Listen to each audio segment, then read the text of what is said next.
Eu já sei que em algum momento você pensou: quais empresas são boas para poder fazer venda de put? E é esse o nosso tema de hoje. Oi, queridos! Bem-vindo nesse canal. Se você não se inscreveu, faça isso agora, porque aqui nós falamos de mercado financeiro com foco em opções de ações. Hoje eu quero compartilhar uma forma da gente fazer uma triagem das empresas que vamos escolher para vender put, ou uma estrutura onde o risco está na venda de put. Por quê? Se o nosso risco ao vender uma put é trazer essa empresa para o nosso portfólio, antes de mais nada, nós precisamos ter certeza se essa é uma boa empresa. Nós precisamos definir alguns critérios para avaliar essa ação. Mas aí você vai falar: Stephanie, eu só vendo put com objetivo de taxa. Mas querido alecrim dourado, você não tem como decidir o que o mercado vai fazer. Eu sei que a maioria que está aqui, que vende put a seco, é com objetivo de taxa. Mas e se o mercado continuar caindo? E se a rolagem não dá certo? E se o manejo não encaixar? Então precisamos avaliar o risco, e isso começa antes da operação. Isso começa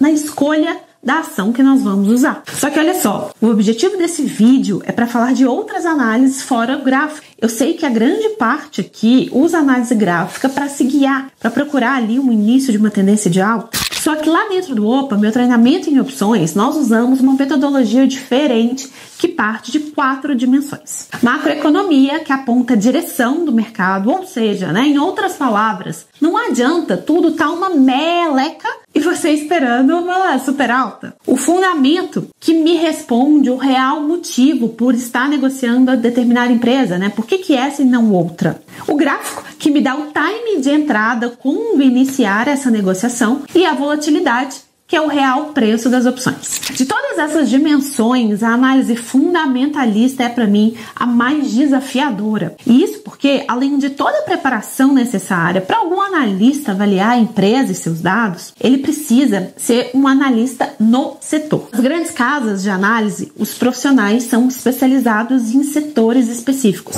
O analista que acompanha, por exemplo, o agro, não é o mesmo que analisa o varejo. Esse especialista deve entender, além dos números, aspectos como commodities agrícolas, ciclos de produção, clima, sazonalidade, as atualizações das políticas públicas, enfim, são outras informações. Só que nós, investidores individuais, a gente precisa partir de um ponto. E existe um livro que eu considero obrigatório para todos que estão no mercado, que é O Investidor Inteligente, de Benjamin Graham, conhecido por muitos como a Bíblia dos investimentos. E um detalhe importante: Graham foi o maior influenciador da filosofia de longo prazo de nada mais, nada menos do que o Warren Buffett. Ele próprio já confessou que 85% da sua mentalidade de investidor vem de Benjamin Graham. É o pioneiro da estratégia de investimentos conhecida como Value Investing. Essa estratégia busca encontrar ações subvalorizadas, negociadas abaixo do seu valor intrínseco ou valor justo, focado em um horizonte de investimento de um maior prazo. E aí, eu traduzi alguns conceitos desse livro em 9 critérios para você escolher uma ação. E esses critérios podem servir como um ponto de partida valioso para suas análises de quais ações você vai trabalhar na venda de put. Primeiro deles, PVP deve ser de no máximo 1,5. Preço da ação dividido pelo valor patrimonial da ação deve ser de no máximo 1,5. E o que quer dizer isso? Por exemplo, esse escritório aqui é uma empresa. Tem computadores, tem a câmera, tem móveis, tem um monte aqui de equipamentos. Se eu for somar equipamentos imobiliários aqui, vamos supor que eu tenho por volta de 50 mil reais. Isso quer dizer que com 50 mil reais você monta um escritório como esse. Sim, idêntico. Mas mesmo que você monte o mesmo escritório igual, quer dizer que você vai ter o mesmo faturamento? E não, porque o valor de uma empresa vai além do que ela tem de patrimônio. É o peso de uma marca, são pessoas, é a sua história, é a sua cartela de clientes. Quando falamos de valor patrimonial, só é considerado patrimônio coisas tangíveis. Então, Graham, quando fala que o máximo que ele paga é 1,5 do que a empresa tem de patrimônio. Então, só para vocês terem uma ideia do que nós encontramos aqui no mercado. Olha o valor patrimonial atual de Banco do Brasil. Está em 0,90. Olha que maluco isso. Olha como é que o mercado ele é ineficiente no curto prazo. A cada R$1 que o Banco do Brasil tem de patrimônio, você está pagando 90 centavos. Então, percebe que a gente está falando aqui só de patrimônio. A gente não está considerando a marca do Banco do Brasil, um dos bancos mais antigos da história. A gente não está considerando receita, a gente está considerando nada. A gente só está considerando que a cada R$1 que o Banco do Brasil tem de agências, de equipamentos, de tudo,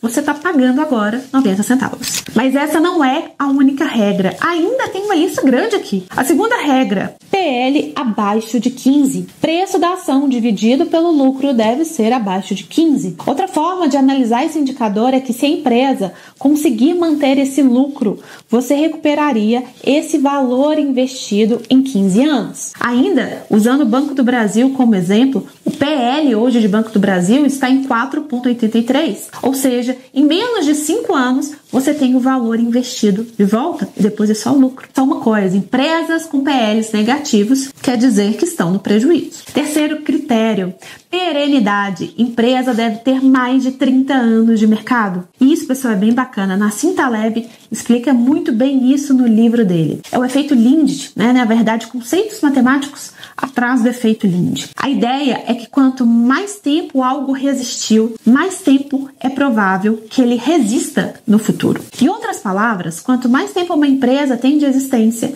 mais tempo ela tende a durar. Quer ver um exemplo legal disso? Quem aqui lembra daquela paleteria mexicana, que eram aqueles picolés recheados? Teve uma época, pelo menos aqui em BH, que é a minha cidade, que em todo bairro abria uma dessas lojas desses picolés. E agora, cadê uma que é exclusiva deles? Não tem, não acha mais assim, evaporou. Só que o nosso bom e velho Chicabum tem mais de 80 anos no mercado. Quarta regra, lucro consistente. A empresa não pode ter dado nenhum prejuízo nos últimos 10 anos. Gente, se você pensar em todas essas regras, realmente fica difícil perder dinheiro. Aí você pode estar pensando, né? Não, mas Stephanie, não tem empresa que segue esses requisitos. Tem. E tem muitas empresas. Olha a Ambev, por exemplo, tá? Nenhum prejuízo sequer nos últimos 10 anos. Quinta regra, a empresa precisa ter pago dividendos nos últimos 10 anos. No livro de Graham, ele usava 20 anos. Mas aqui eu fiz uma modificação porque o mercado americano, no qual o Graham fala, é muito mais antigo que o nosso. Sexta, a empresa precisa ser líder de mercado. Aqui no Brasil isso não tem tanto impacto, porque as empresas que são listadas em bolsa normalmente já são as líderes dos seus mercados. A próxima é perenidade. Esse setor existe há mais de 100 anos. Quem se lembra de uma empresa chamada Blockbuster? Ela dava lucro, era uma excelente empresa, era uma franquia que praticamente tinha em todas as capitais e no setor de fitas cassetes. Só que aí veio o DVD, veio a Netflix e todos nós já sabemos o que aconteceu com a Blockbuster. Essa era uma preocupação de Graham. As suas regras do livro foram estabelecidas com uma ampla margem de segurança para evitar perdas financeiras e investimentos. E isso se justifica pela longevidade do setor. Com mais de 100 anos, concorda comigo que é bem alta a probabilidade de que continuará sendo indispensáveis nos próximos anos? Então, por exemplo, energia elétrica, construção, saneamento, financeiro. Ah, Stephanie, quer dizer que as empresas de tecnologia não são boas? Porque nessas regras aí elas não entram. Afinal, nenhuma tem tantos anos assim. E não é isso. Aqui estamos falando sobre análise para empresas de valor, segundo a metodologia de Graham, feita há muitos anos. Empresas de tecnologia, a avaliação é feita de uma forma diferente, até porque você trabalha mais com uma expectativa futura. Se você tem uma característica mais conservador, você pode aplicar essa abordagem para a maior parte da sua alocação de patrimônio e deixar um percentual menor nas empresas de tecnologia. Próxima, CAGR deve ser positiva. Taxa de crescimento anual composta deve ser positiva. E o principal motivo disso é, se a inflação tem um aumento de pelo menos 5% no Brasil e a empresa tem um crescimento inferior a isso, o que vai acontecer com essa empresa no médio prazo? Então, se não tem um crescimento que corrija pelo menos a inflação, não tá legal. E por último, as empresas precisam estar abaixo do valor intrínseco. Então, depois que você fez toda essa listagem, você precisa calcular a fórmula de Graham. E ele usa o índice de 22,5. Essa é a fórmula que Graham usa para chegar no valor intrínseco. Agora, você vai copiar essa fórmula, eu vou deixar aqui embaixo, no descritivo. Você vai copiar essa fórmula e vai jogar ela exatamente como está lá no Google, tá? Porque tem uma setinha aqui de fazer raiz quadrada. Depois, você vai substituir o valor do LPA e do VPA da sua ação. Vamos fazer um juntos aqui, tá? Eu vou fazer com Cyrela. Então, eu vou pegar essa fórmula, vou jogar lá no Google, vou substituir o LPA por 2,62 e o VPA por 19,98. O valor intrínseco, o valor justo de Cyrela seria, então, 34,31. Então, depois de fazer toda essa listagem e validar essa empresa com todos os critérios,